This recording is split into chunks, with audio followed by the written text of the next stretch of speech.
Welcome to the Schools of Excellence podcast, where we have conversations about education, leadership, and building a school of excellence. The goal on this show is to bring you clarity, up-level your mindset, and give you practical strategies and inspiration so you can show up with confidence and trust your decision-making. I'm Chani Olshansky. I'm a mom of 4 under 10, a former New Yorker, and been in the early childhood field my entire life. And I'm so grateful that you've joined me for this conversation.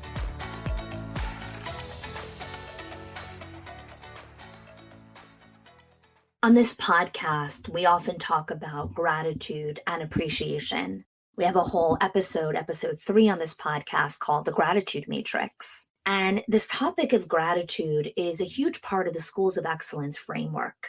Today, I want to share with you a new perspective on gratitude, a whole new way to approach this topic. As we get closer to the end of the school year, the academic year, this is often a time of pausing and reflecting. You see, gratitude is very much associated with a whole host of physical benefits, including better sleep, less fatigue, less depression, and lower levels of systemic inflammation. Gratitude is an important factor in developing and strengthening relationships. Grateful people tend to express more acts of kindness and other forms of pro-social behavior. You see, this is what's really interesting to know. Human beings are wired to have a negativity bias. And self-gratitude is a way to change this tendency and emphasize all the things we are grateful for that are direct products of our life path and everything that has brought us to this particular moment in time.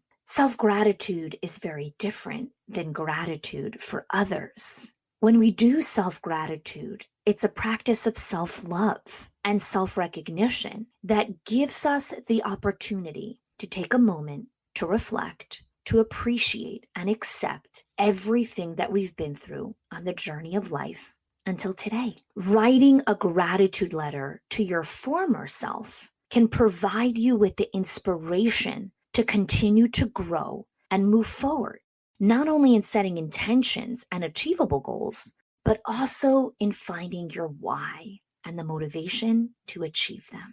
So now I have a question for you. When was the last time you took time to thank yourself, to actually thank yourself? If you're like me, it's much more natural and comfortable to thank others than it is to stop and thank yourself. You see, I know you're listening to this and thinking, thanking yourself? That's self-indulgent, ridiculous, and unnecessary. Why would I thank myself for things that I have to do? Here's why. Writing a thank you letter to yourself can help you see how far you've come. It reminds you of the things that you overcame and how much you've grown. It highlights qualities that you possess that you don't necessarily think about all the time. This letter highlights what matters to you, what you're passionate about, and what you dream of in the most sacred part of your soul. Writing a thank you letter to yourself is this opportunity to pause and appreciate who you are and where you've been, while providing inspiration for this next stage of growth. So here's the thing. While this practice can seem so simple to write a thank you card to yourself, there is nothing easy about this. This is a powerful exercise that should not be taken lightly, because the insights that you will pull from this are profound. So now that you understand why there's power and impact in writing a letter to yourself, let's go into the how. How do you write a thank you letter to yourself? Well, step 1 is set aside at least 30 to 60 minutes where you can write without being interrupted. Number 2, pick a place where you would feel relaxed and comfortable, whether that's in your bedroom or the patio outside or the beach or going into the forest in nature. Pick this place where you truly feel at peace. Number 3, use a pen and paper. And here's why I'm encouraging pen and paper versus computer. Writing letters to yourself are important to build and as a regular practice. Research has shown that the general act of writing by hand promotes quite a few physical and mental benefits.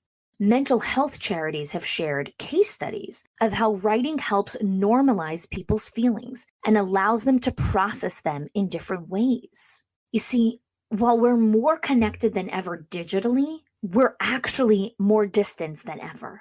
More than 9 million people have reported that they either always or often feel lonely. Chronic loneliness can have a negative impact on your mental well-being, with those individuals more prone to depression and increased risk of high blood pressure and heart disease. While the handwritten letter to yourself doesn't fully replace sitting opposite someone, eye to eye, toes to toes, with a cup of tea or coffee, there's an element of deeper connection that is present when you are writing. And this is why I really want you to encourage yourself to sit with that pen and paper. Number 5, choose your salutation and voice. So this is interesting, okay? Some people feel more comfortable starting writing out their letter with "Dear Self," versus other people like to write, "I am thanking myself for X." So choose the way that you really want to begin this letter is another step in this process. So let me pause for a second and review the first 5 steps. Step 1, set aside the first 30 to 60 minutes where you can write without being interrupted. Step 2, pick a place where you feel relaxed. Step 3, use a pen and paper. Step 4, choose your salutation or your voice. Okay, that was actually 4 steps. I mixed up the numbers. Step 5, start writing. Okay, this kind of letter really feels awkward at first. Okay, so you might want to begin with a bullet point list of things where you're thanking yourself for, different things rather than jumping into these complete and grammatically correct sentences. What's really important in the writing process is you don't edit while you write. You write and then you edit. So refrain from judging your process because there is no right way to do this. Okay, I know all of the educators and perfectionists that are listening to this. You can't mess this up. Just write. And number 6, be specific. The more specific you can be, the more impactful this exercise will be for you. You see, I want you to really consider which of the following statements strikes you as powerful. Okay, I'm going to give you 2 examples. One is not specific and one is specific. So example 1, dear self, thank you for being strong. Example number 2, dear self, thank you for always managing to dig down deep to depths that I didn't know existed so you can find the strength to carry on. Like when the pandemic started and you didn't know how you were going to work from home and homeschool your children, but you took it one day at a time and you did it anyways. Notice the specificity in the 2 examples. One is we're just being static. Thank you for being strong. The second one is giving color and shape and visual imagery to what does it mean when I am strong? I want you to think about all the different topics that you can cover, right? You can thank yourself for things that you've done, for changes that you've made. Think about all the challenges that you've overcome, the good decisions that you've made, the lessons that you've learned, the risks that you've taken. I want you to think about the character traits and qualities that you have learned to evolve into, like being kind versus being nice, being a good listener, being protective and loyal and encouraging. Thank yourself for gaining confidence in yourself, for stepping up. I'm going to share with you a few more really specific examples. Dear self, thank you for failing, for all the times that you didn't get the opportunity that you thought was yours. When you thought that this was going to be the thing that would work for your business, but it didn't. For every single time that you failed, you've learned how to do it better next time. Thank you for failing. Thank you for getting things done. Even when they're not perfect, you keep going. You keep pushing to get things done, to improve as you go along. You've never given up. This is what your life is about. Thank you for supporting other women. Your personal experiences of overcoming challenges and adversity have led you to lead a life of supporting others who are going through their own challenges. You've realized that seeing others, especially women, when they succeed, this leads to your own happiness. Thank you for being an advocate and a voice for other women. So these are just some of the very specific examples and sentences that you can construct as you're taking the time to really thank yourself. I want you to be gentle as you do this exercise. You may shed a lot of tears as past hurts are revisited, losses are acknowledged, and you're confronted with the proof of just how much you've been through and how hard you've had to work to get to where you are today. Growth should be celebrated. You deserve to be reminded of how unique and wonderful you truly are. Take time today to practice this gratitude and give yourself the appreciation that you deserve. As you write this letter and you do this exercise, while I want you to be gentle, I want you to be honest. This point of this exercise is not to falsely glorify your personality or boost your ego. This letter is about appreciating who you are. The gratitude letter to your former self is about celebrating your growth and the lessons that you've learned. It's to gain a more positive outlook on life and also to remind yourself about the greatness and excellence that you've achieved. When you take time to practice self-gratitude, you're investing in a better and more positive tomorrow. While these letters are personal for you, and they should be, what I would love to encourage you to do is join our conversation both on Instagram and in Facebook. Perhaps you can share 1 or 2 sentences from your letter. Let's come together in community as we learn to practice self-gratitude and lead from within.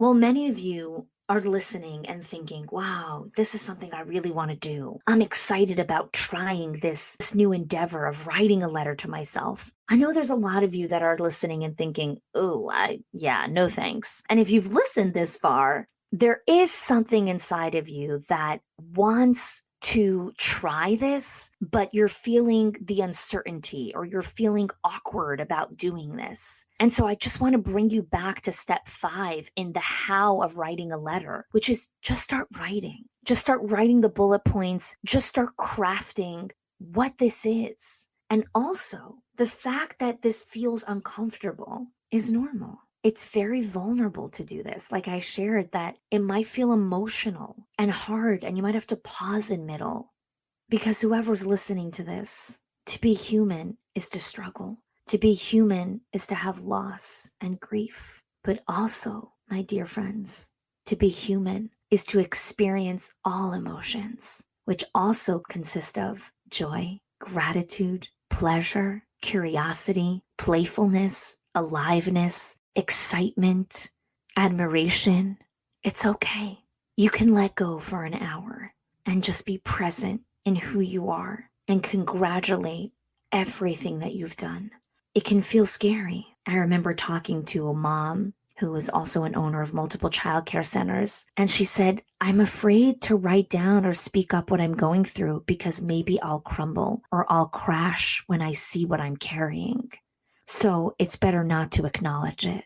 It's not true. That's a myth. Sitting down and acknowledging doesn't make you weak, and it won't make you crumble. It will give you a chance to unleash the emotions inside of you, which is why you might cry. You might feel anger or resentment. Lean into the emotion. Don't suppress it. Lean into it. Write it out. Fully express it. It gives space for the other beautiful emotions that you want to invite into your life. So I'll leave you with this. Whether you're in the camp of, let's go do this, or in the camp of, I'm not sure. I thank you for listening, for entertaining the idea. And if you do decide to go ahead, whether you join us in the conversation on Instagram or in our Facebook group and share some of the sentences, or if some of the things are deeply personal, send me an email. We'll have all the links in the show notes, cw@chani.me. I want to hear from you. I want to hear these letters of appreciation and gratitude to who you are, to the leader, to the incredible and extraordinary human being that you continue to evolve and become. Thanks for listening. If you are loving the Schools of Excellence podcast and have gotten any value out of it for your school, I would love if you can do 2 things for me. 1, subscribe to the show so you never miss an episode. And 2, can you please leave us a review? Reviews help other school leaders know that this is the place to learn how to build a school of excellence. And I would be so grateful if you can do that for us. Your help and support makes this show to be able to be listened by the thousands of other school leaders all around the world. Thanks so much for listening, for giving us your time and attention each and every week. And I appreciate that you have joined us.